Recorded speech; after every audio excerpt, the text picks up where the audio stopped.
Here I'm going to give you the answer for this question. The question is, what ancient Egyptian invention served as an overnight alarm clock? Well, now I'll give you the answer for this question, and the correct answer for the question is water clock. So that is the answer for the question. Hi, thank you so much for watching this video.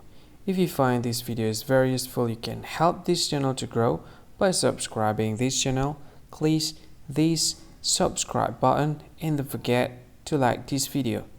And if you find this video is not really good, or you don't really like this video, or you kind of feel that it's a little bit offensive or something like that, you can click this one, dislike button. You can do that anyway. And if you want to share this video with your friend, you can share it by clicking this share button, and you can share it to any social media that you wish that is currently available at this time, like Facebook, Twitter, LinkedIn, and many others, right?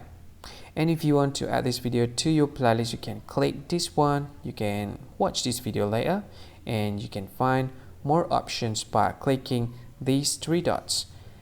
And yeah, don't forget to subscribe. I think that's all of it. Thank you so much for watching this video, and see you again in another video.